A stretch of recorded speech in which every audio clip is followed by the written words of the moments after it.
Lori, for the record, Mayor Todd Lands has an excused absence. He will not be able to join us this evening. Thank you. Okay, so can we get a roll call, please? Do we need a quorum for this meeting? We do not. Okay, good. Thank All you. righty. Councilmember Joe Paula, Vice Chair. Present? David Kelly, City Manager. Here. Kevin Thompson, Assistant City Manager. Thank you. Jason Jenkins.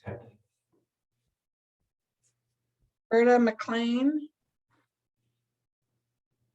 Colleen Holborn. Album, present. Jessica Chavez. Present. Nina Hanskett. Debbie Howe. Here. Blake Manning. Present. Michael Velasquez. Melanie Hall. Margaret, is it Saluth? Like, I'm here. Like, what is it? Thank you. Anna Rangel. Tim Duke. Not here, but I'm representing Reach for Home. Oh, okay. And Michael, is that Gass? Gaze? Gauss. Gallet, yes. Is he present? He is not. Okay, and I think Tim Duke sent a note saying that he was not going to be available. Lori, can you add Jody Kane from Alexander Valley Healthcare to the panel? She's a member. She's an alternate member as well. An alternate member? Well, she's if me and Blake can't be here, Jody's here. Jody Kane. Thank you. Thank you. And Lori, can we note for the record that Police Chief Jason Ferguson is here? Okay, who is it? Police Chief Jason Ferguson. Oh, Jason Ferguson. Okay. Hi, Jason. Hey, how are you? Good. Okay, so I'm moving more people over. Melanie Hall is here. And I will move them over as they come in. Okay, well, thank you, Lori. We'll move on to public comments. Is there anybody in the public or virtual world that would like to address the group on an item that's not on the agenda?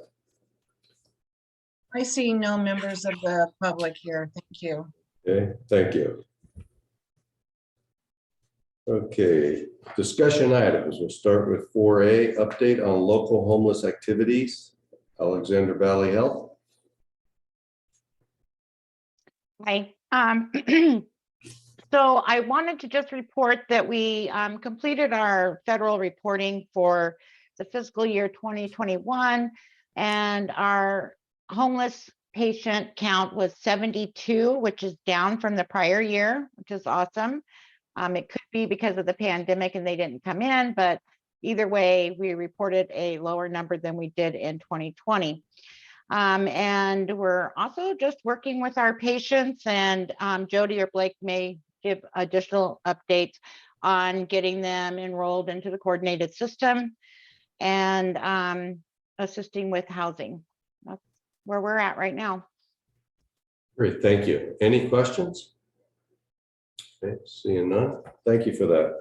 We'll move down to the Wallace House. Well, nothing much to report other than we're making good progress with Cherry Creek. We had a slight delay because of PG&E, but we expect to start placing people in apartments in mid-June. It's going really well, and yeah, I'm pretty excited about it. Are they all booked? I mean, are they No, all committed? we're just now getting referrals from Okay. coordinated entry. Great. Thank you. Any questions or comments? None? Okay. Yeah. Vice Chair, if I can just make a note for Colleen if the city would like to, when appropriate, work with you on a kind of an open house or ribbon cutting.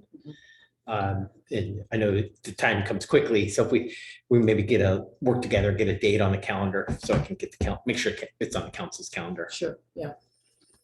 Great. It's been a moving target, so we haven't really firmed anything up, but we'll Right. get that to you. Okay, I was just thinking, before folks start moving in. No, that's a great Oh, yeah, idea. we'll definitely do it before people move in. Okay. Yeah.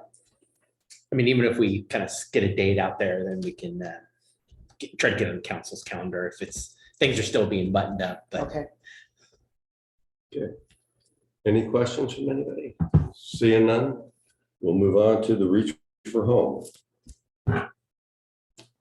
Hello, I'm Margaret Slike. I'm sorry I missed the last meeting, but and I'm sure this was talked about at the last meeting, but just to recap and to give some public acknowledgement, we did do the countywide point in time count at the end of February. And I wasn't here at the last meeting to publicly thank Mayor Lands for meeting us at 4 a.m. At the Reach for Home van, and literally went out with us all morning. Supervisor James Gore also sent a film crew to kind of walk through the process. So that video is still being edited, I believe, but which should be coming out to just kind of show why do we do point in time, kind of how does it work? And then just want to publicly also recognize Angela Cordova, who came out a ways in as well. And just to thank you for popping by and for coming out. And we just really appreciate it. We kind of all went in one group and hit all the different places. And the county has a third party that actually does all the data. And it was done on an app this year. So we were able to just real time put everything in and kind of, everyone who was in our group kind of watched real time as the data got entered, which was pretty neat. And so now this third party will kind of roll up all the data, and hopefully, I think in another month or so, we should have some sort of a report that will come out. They then, after the second step that has just ended a couple weeks ago, is after we actually count people, they go out and interview people. So Rick Caffaretta, who is with Reach for Home, has been all throughout Northern Sonoma County interviewing different people to get more specific data about mental health and where they're from and all of those sorts of pieces of information that are more anecdotal and personal. So more to come on that.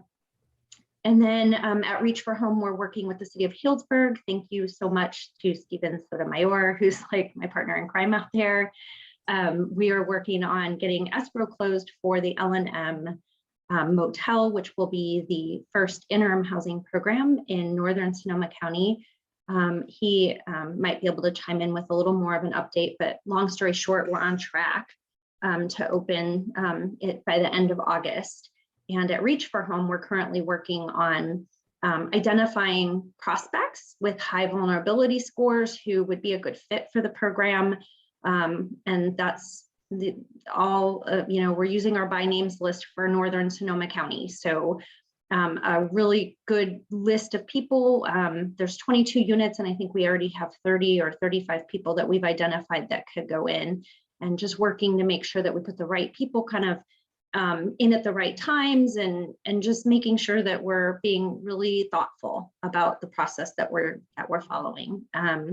And my last update, and then I'll let Stephen chime in just in case he has more information he wants to share. But we are also in the middle of hiring case managers. So I'm just putting that out there in case anybody knows of anyone who might be interested.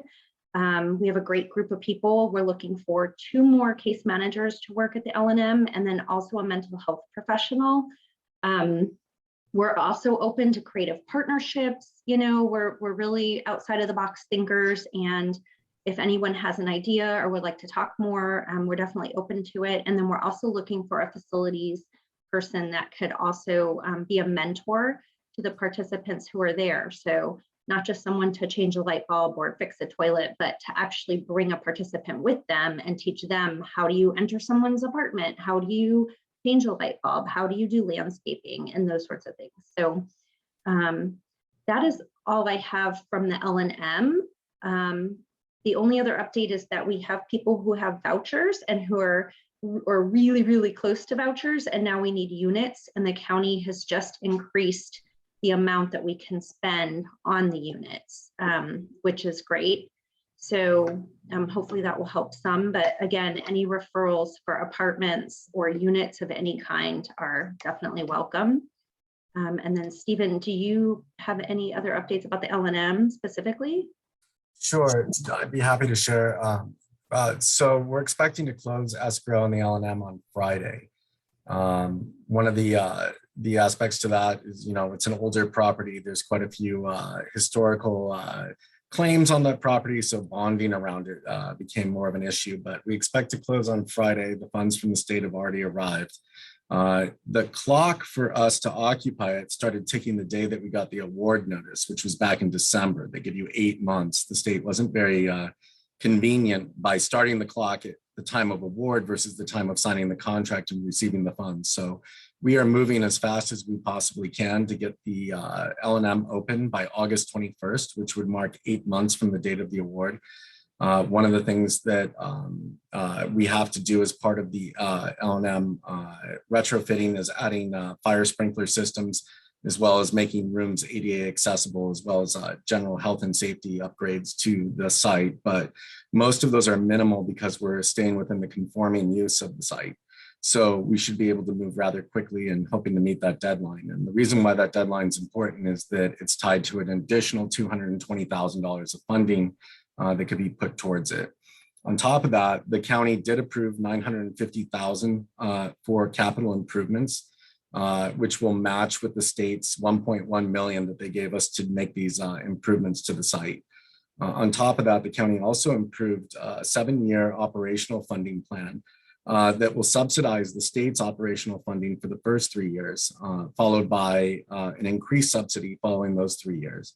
But the reality of the L&M is that it's a very expensive project to run. Like most homeless services programs, there's intensive case management. We wanted to ensure that residents had the appropriate care on site. So we did increase that. We increased security, programming. So it's about just shy of $1 million a year to operate. And with the budgets that we received from the state as well as the county, right now we have enough money to operate through year 5. But past year 5, going from 5 to 15 is our contractual obligation. Obviously, there'll be a deficit that we'll need to look at other sources of funding or bank money as we go. So currently, that's the status. We're excited. It's 22 units for chronically homeless. I think if we look at our homeless count numbers, if we can keep people moving through the L&M, we can make significant progress towards addressing homelessness. So we'll keep you updated as we go. Yeah, and the only other piece I forgot to mention is that with the first few people that we bring into the L&M, we're really looking for those first people to provide us with lived experience about the intake process and kind of become a resident council so that, we can kind of form a group of residents that can kind of set rules that they want to abide by. And, it's housing first, so it's low barrier. There aren't sobriety requirements or anything like that, but the residents can speak to what rules they'd like to see as people who are there. And so we'll have a resident council. Great, thank you. See, we have one hand up there, Lori. Melanie? So Margaret, I've been working with somebody who is shelterless. And I know I've sent them, they are a patient of Alexander Valley Healthcare, and I've given them, Jody, your information. But I also asked them to reach out to Reach for Home. How do I go about, what information could I give this person so that they can get on the list for this? If you just want to give them our telephone number and then let us know also who they are. We can make sure that, or if they have a phone number and they're okay with giving us their phone number, just as many ways as we connect to people who are shelterless, because, they might not reach out or we might miss them, or so all the ways. And info@reachforhome.org is just a mailbox that I right now and our office manager in the future monitor, and it's just a really easy way to get information and to kind of get in our Okay. system. Okay, I'll reach out to that email address and I'll give you their information. So, because I know it's not only this person, but also a sibling who is on the river. So want to get help, you know? Yeah, definitely. And another thing about the L&M, because I can't remember what I shared last time I was here, it's been a little while.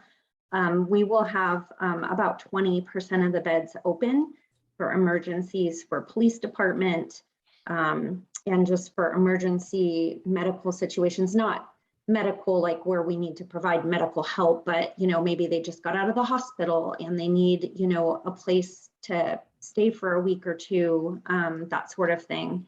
We'll have beds available for that. It looks like Jody has a question. Or Thank you. Okay. See another hand up there? Hi, I just want to respond to Melanie. Let's make sure that we connect again and make sure that I want to make sure that I'm addressing whoever you've referred to me. Okay, see how I can support you and making sure that we get, the proper resources. Jody, what's your email address? It's, am I okay to say that on this platform here? Okay. I don't know, maybe not. Okay. Work? Is it a work? Yeah, it's my work. Yeah. So I'll go ahead and give that to you. It's JOKANE at alexandervalleyhealthcare.org, all one word, no caps.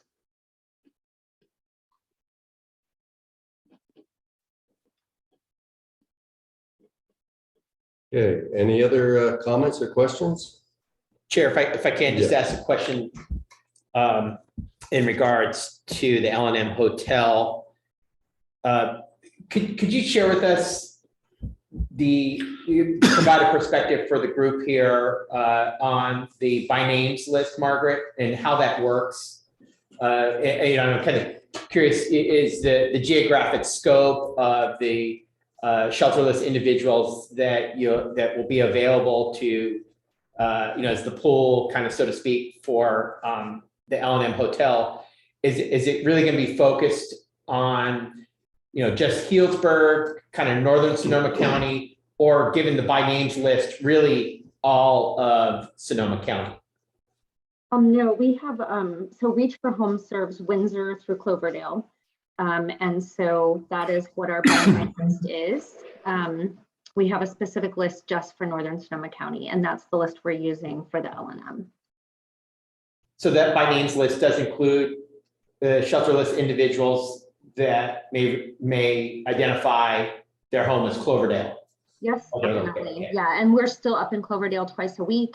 And we will be relaunching our mobile clinic to partner with Providence here at Living Water as soon as one of our outreach workers gets back to work. He's been sick and in the hospital. So, but we are in Cloverdale twice a week, and Cloverdale is definitely a part of our by names list and our continuum of care for homelessness in northern Sonoma County, including the L&M. As also our Victory Apartments, and our Cloverdale home. We have Healdsburg people up there. We have Cloverdale people down in Healdsburg. We kind of all just in that small little portion share. Thank you, Margaret. Thank you, Chair. Okay, thank you. Any other questions or comments?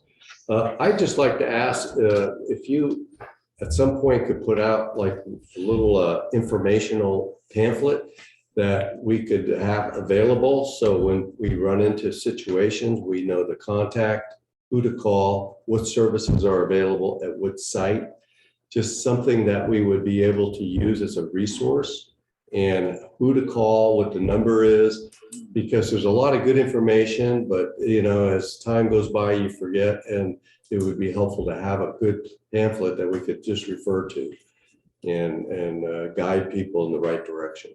Yeah, and we did just hire a development director to work on some stuff like that, some fundraising, outreach, marketing. So that's something that I'll definitely pass along that way. In the meantime, though, next time I'm up in Cloverdale, I can bring a stack of business cards. They're very simple. It's a very simplistic version of what you're talking about, but it's basically a hotline that any business or anyone can call, and that phone is monitored Monday through Friday, and it's a referral hotline for both people who are experiencing homelessness, but then also the hotline is for a business who maybe has someone outside and they're not comfortable approaching them, but they don't want to call the police and they just, want another resource. They can leave a message on that line, and then we'll send an outreach worker out to offer services and do well check and just kind of try to move them along. Yeah, no, that's very helpful, and maybe a definition of emergency, because as officers are out in the field doing different things and you come into contact, what really is the definition of the people that would qualify for one of these emergency units? So that's important, I think. Right, yeah, that's a great. I definitely will get some information put together. Thank you. Okay, any other comments? Okay, so thank you all for that. Bless you. Okay, we'll move on to item 4B, update from Police Chief Ferguson. Great, thank you. Hello, everyone. I appreciate you being here and everything that you're doing. I want to just touch on what Joe said, and Margaret, you're part of this too. I think it's great to have those types of programs available and things that we can provide, and so that my officers can be fully aware of what's being provided by what location. As you know, we've tried to branch out and really identify our folks and the biggest needs that they have, and trying to really focus in on them. I think, at least in regards to one of those, we've been fairly successful, and I hope that continues so that we can keep moving on. We're constantly faced with challenges, and I think most of you are aware of this. We're dealing with folks that just don't want the resources and don't want the help. And when we run into that, it's a big challenge trying to weigh out the community's needs and their concerns about what's taking place and what we can do with these folks. The river, somebody brought that up. I will just let you know, law enforcement has to start taking its position on this when folks just refuse to do any type of resources or want any help. On March 31st, we did arrest an individual out by the cemetery where there was a fire nearby.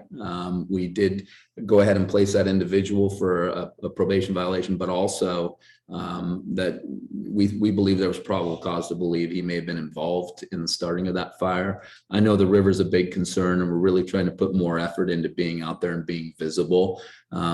Typically what we're seeing is it's these folks that prefer to be out there and not have the resources. So that's really a challenge for us. We've also been dealing with some new locations popping up the train depot recently. We've had an influx of folks coming over there. There was quite a few there within the last few days. We've been trying to deal with that from the county's perspective. And again, that's a challenge when they just flat don't want to move, and then we're kind of limited on what our opportunities are to try to deal with that. It's very challenging.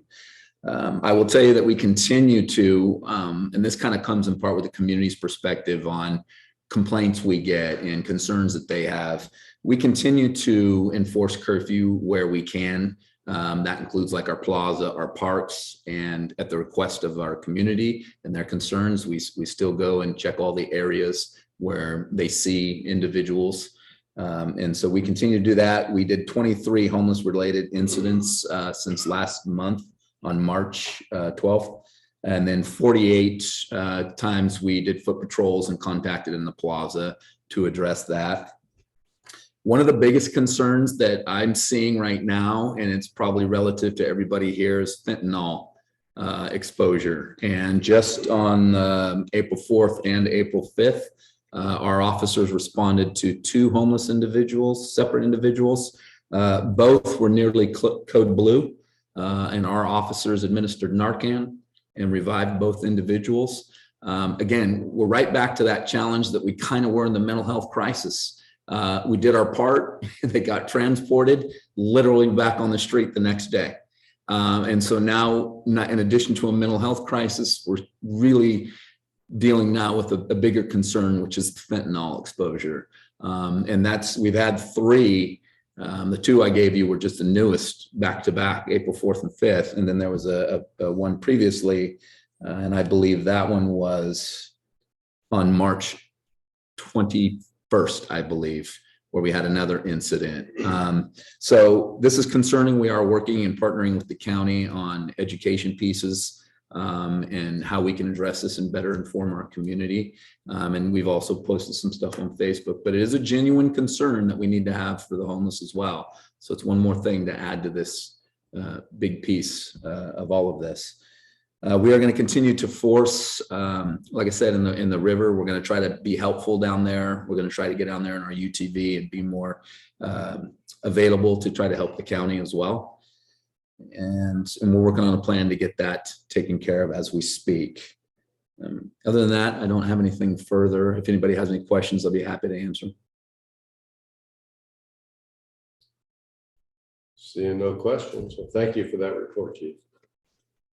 Okay, we'll move on to item 4C, update on vegetation management program at the Clover River Park, and Mayor Lands is not here. So I don't know if you have a report, City Manager. Chair, I'm happy to report out on this item.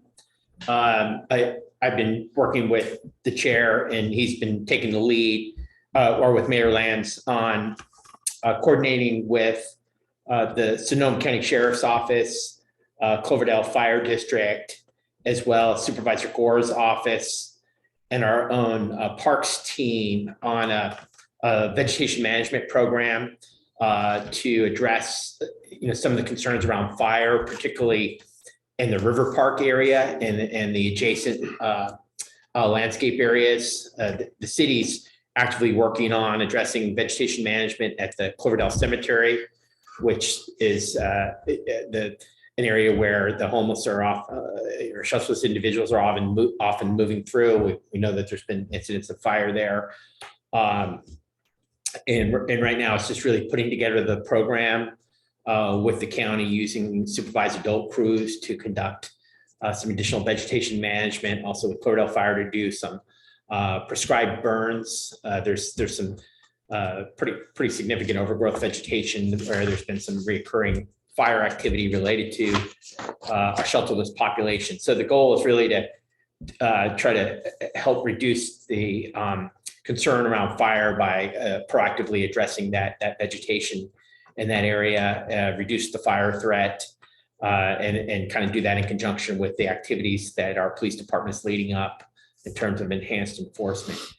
So kind of the goal again is to reduce the threat of fire in that area through, again, prescribed burning and just general vegetation management, reducing the fuel load and the materials that potentially create a catastrophic fire. So that's all in the works. We're continuing to make progress. Again, the mayor is really leading up that effort, and so we hope to be able to report more out at future meetings as we get the implementation plan finalized on that. That's really the end of the report. Great, good, thank you. Any questions? Seeing none, okay, thank you for that. Okay, we'll move on to item 4D, update on Sonoma County Continuum of Care Board. Chair, if I can, I'd like to take the opportunity to introduce our special guest today, Stephen Sotomayor. He's the housing director for the city of Healdsburg. But in addition, Stephen has also been appointed by not only the City Council of Cloverdale, but the City Council of Healdsburg and the town of Windsor to be our Northern Sonoma County representative on the Sonoma County Continuum of Care Board. The Sonoma County Continuum of Care Board, it has a lot of initiatives in the works, including a strategic plan. But they're the agency that's really responsible for allocating the majority of funding under the HUD to and for programs that support many of our initiatives around homelessness. And it's great to have a representative really representing geographically Sonoma County. So we requested Stephen to join us today, and thanks for taking time out of your busy day, Stephen, to provide us a presentation update on the Continuum of Care and some of their activities. Great, Stephen, thank you. Thank you for having me. I'm going to go ahead and share my screen. I do have PowerPoint that I put together. Can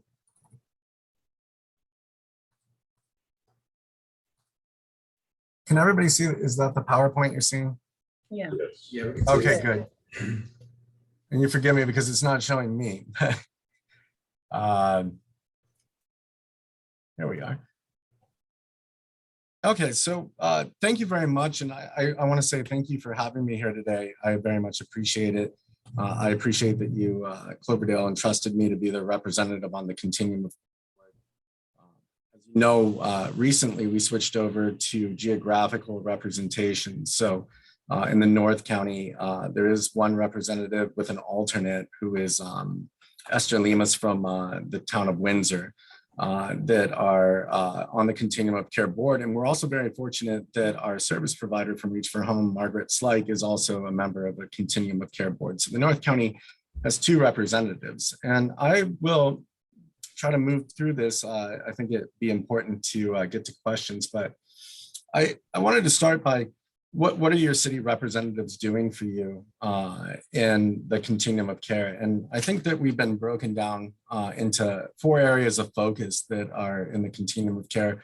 The first is to look at stronger infrastructure, and that relates a little bit more about how the Continuum of Care is structured, who's the lead agency. Currently, the county is the lead agency in that program, but recently there was a study conducted to see what would be the most effective approach. That is still up in the air at this point on the lead agency. There's indications that the county is interested in staying in that role, but there's also ongoing conversations about what that would look like, which would include the staffing that the lead agency would provide to the COC, as well as the budget that the COC gets.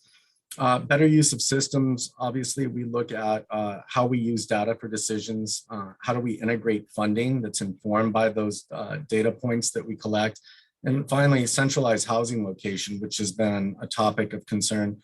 One thing that's important to note is that when we look at how we approach landlords, and as we're moving forward, in the county of Marin, they have a very successful rate of placing people into housing, the centralized housing, whereas we're struggling quite often to get people into units. And so the Continuum of Care is looking to make recommendations around a centralized housing approach, which Margaret has been extensively involved in and probably can answer questions if there are any. And then finally, a regional holistic approach. The COC really doesn't see boundaries, but it does see specific geographic regions in which there are different needs. For example, in the North County, we know that our population is very reluctant to accept services outside of the North County. Most of our residents are from the area or choose not to go to shelters in Santa Rosa or other areas such as Petaluma.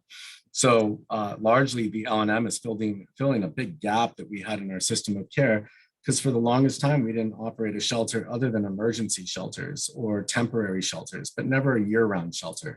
So with the addition of 22 units that could provide that, I think we'll see some significant improvements in our ability to ask people, as alluded to earlier, law enforcement, generally having their hands tied when it comes to asking people to move. Now we do have a location in which they can be directed to accept services, which would free us up to be able to say that, well, public camping is not acceptable when there is a room that is available. And finally, the strategic plan, which I think is one of the most important points listed last, but the strategic plan I'm a co-chair of along with Tom Schwedhelm, and it consists of 3 work groups, one around increasing income or county services, the other around housing, and the final one is a coordinated system of care, which is bringing all these different programs and services into a common room to be able to create synergy between programs, make sure that we're not duplicating services. So those are largely the areas of focus.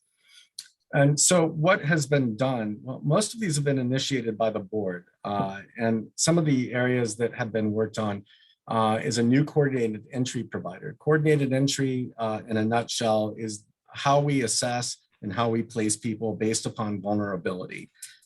This is a particular important topic because when we look at resources that we have within our geographical areas, more often than not, we would like to see that local individuals are prioritized, especially with resources that are funded locally and brought within our region. Whereas we could easily be, overwhelmed by, those experiencing homelessness in Santa Rosa. So One nice thing about the L&M and the continuum of care policy is that we do prioritize shelter, or shelter is not necessarily treated in the same way as permanent housing, in which that we can actually prioritize local individuals, and we can see local results based upon that. Another is Open HMIS. HMIS is just the computer system that we use to track and manage information around those experiencing homelessness. And one of the areas that we've been focusing on is making sure that that data is used in a manner that gives us a framework in which to make decisions, how to size systems correctly, and also how to address the very specific needs of homelessness as it relates to amount of time people spend in shelter versus permanent supportive housing, or how many times it takes to make a contact with somebody until they accept services. So HMIS is very important in helping us understand that. Coordinated funding streams, something that's in progress. It's not perfect yet, but looking at long-term plans on how do we match, how do we leverage our local dollars along with state and federal grants in the most effective manner. A good example of areas where this is improving was Project Homekey, where the county did come to the table with Measure O funding, HEAP funding, and other sources to help jurisdictions that went after these projects to be able to sustain them. And then finally, increased use of vouchers. It's important when we have vouchers that we get them used, but one of the hard things with vouchers is getting units that landlords are willing to give up, which goes back to the centralized housing locator program that would reduce competition. If you think if you're a case manager, if you have a Rolodex full of landlords that are willing to house people, you may not be willing to share it because you want to be successful, but that doesn't always lend itself to the most coordinated system of care. And so centralized housing wouldn't limit our ability to go find housing, but it would rather open up new housing opportunities that we can access. What's in an early stage? Well, the front end assessment has been ongoing. This is being led by a group out of the CSE to take a look at how we are doing outreach. This includes county outreach teams such as IMDT and HART, and taking a look at how countywide resources can be better utilized across the continuum of care and organized in a manner that there's geographic equity in how they're doing that, and that funding streams that are meant for the majority, for the entirety of the county aren't focused on unincorporated areas. Built for Zero is a program that's it's very similar to the by names list. There's a lot of names out there, but essentially what this is ensuring that we understand the makeup of our population, that we're doing warm handoffs, and that we're getting results from actually understanding what the problem is we're trying to tackle. And then finally, the data, we're just going back to that. It's the same thing. We got to make sure that we have funding decisions that are accountable to the data that we get and that makes sense. Regional and holistic approach. Here's an example, areas of focus for us as your representatives are geographic equity of funding, making sure that we receive our fair share. More often than not, for example, in the city of Healdsburg, we've been funding our own winter shelter, whereas winter shelters in other areas receive federal funding. And we're looking at ways to increase that and make sure that funding is spread out evenly. Geographic equity and placement. And this goes back to talking about there's local problems and local needs, and there is some room in there to take a look at how we can address that from a regional aspect. One of those big steps forward was making sure that we had regional representation, which is the final point that we focused on and has been largely addressed on the CSE board makeup. Strategic plan, one of the things that is always at the tension of a strategic plan is the idea between managing and solving. Oftentimes we look at immediate solutions because of political pressure or because of immediate needs to clear encampments. But a strategic plan is going to start driving us towards longer solutions, which generally lend themselves to a housing first approach or permanent supportive housing. That's not the only type of housing. There's generally a pipeline going from shelter through transitional housing to domestic violence housing, all the way through to permanent affordable housing or market rate housing. But making sure those pipelines are sized correctly and that they provide a solution often lies in the ability to house people in a permanent manner so that they can achieve stability. The more that we spend on managing homelessness, the longer it will take to solve, as housing generally provides the stability necessary to get the services to actually address the underlying issues. The strategic plan will also address some of the infrastructure issues that I talked about earlier, the systems, and then finally, how do we address things on a regional level, which includes the integration of plans such as the City of Cloverdale's and the North County Strategic Plan, incorporating those principles and rolling them into an overall countywide plan. We did the updates on Project Homekey. I'm happy to take an additional questions on that, but I'm glad that we were able to already touch on that.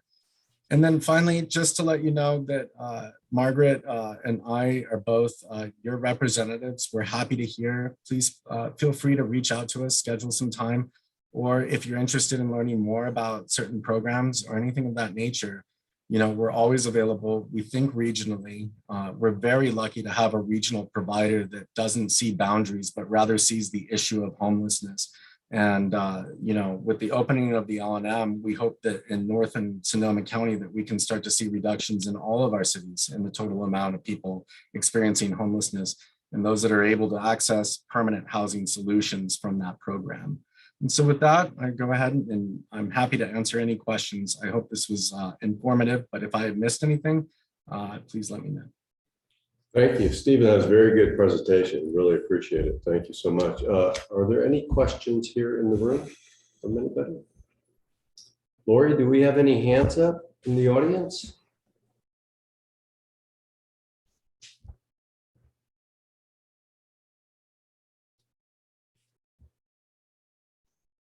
I don't see any up there. Lori, are you? I'm sorry, I was on mute. I'm sorry. Okay. I I don't see see any nobody hands in- or. I see nobody in attendance or any hand raised at this time. Okay, great. Well, thank you for that presentation. So we'll move on. We're down to the end. Is there any good to the order before we adjourn the meeting? Does anybody have anything they want to add? Okay, seeing none, we'll go ahead and adjourn to our next meeting will be May 10th, 2022 at 1:30 p.m. Thank you all for being here. Great information. Appreciate it. Thank you. Bye-bye. 5:42. David, while I have you, do I do the city school agenda? I have it scheduled for. Are you on mute?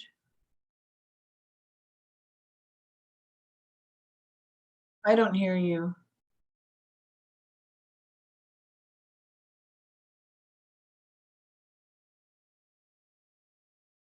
Can you hear me?